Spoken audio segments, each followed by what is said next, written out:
The selection rule for the allowed transition in the dipole approximation, sir.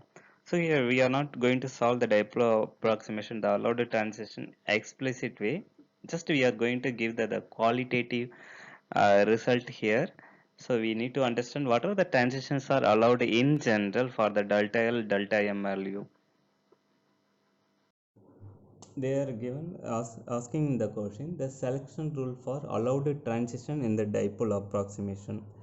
So the selection rules for the allowed transition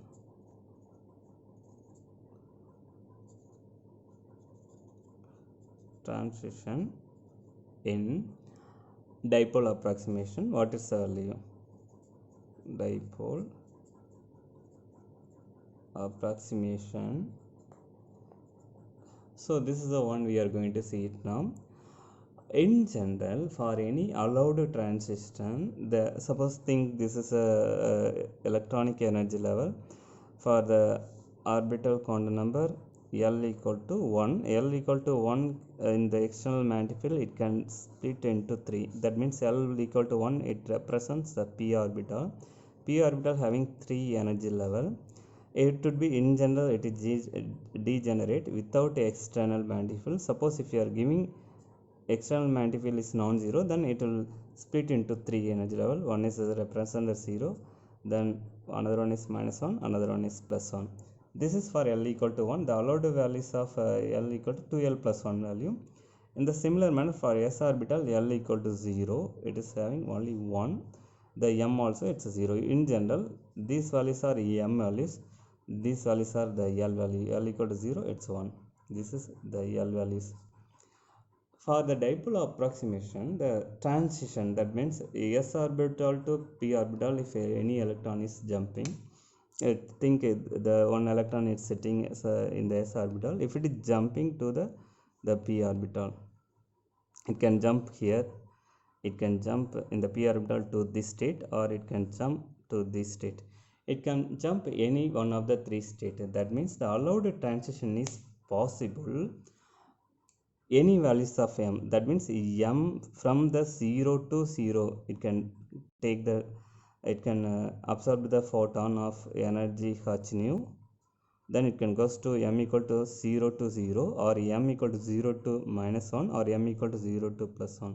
So you can conclude that delta m value it's 0 or plus or -1. Here see delta m means the difference between the, you can call this is m for s orbital, this is m for p orbital. So the delta m in general represented as the ms minus mp. This delta m, ms minus mp, this is delta m. This delta m can be 0 to 0, that is delta m 0, or 0 to -1, delta m -1, or 0 to +1. So this is the allowed value for delta m. But the delta L, it can be allowed, it's a 0 to 1, or it can after absorption it will re-emit the photon. It can again goes to the ground state. That means 1 to 0. So 0 to 1 or 1 to 0. So delta L can be, it's a plus or minus 1. It's a, so it can't be 0. That means it can't go, make the transition from interior. That means L equal to 0, 1 to 1. That means it can't make any transition within the state itself. It can't make L equal to 0, 1 to 1. That means delta L in general 0 for this transition inside p orbital, but that transition is not allowed according to the dipole approximation. We are not giving the mathematical expression, but dipole approximation, this transition inside the p orbital transition is not allowed.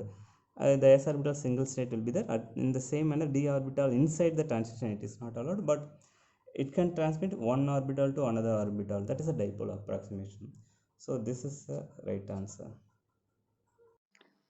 From the above discussion, we got the answer delta L plus or minus 1, as well as delta M plus or minus 1, comma 0.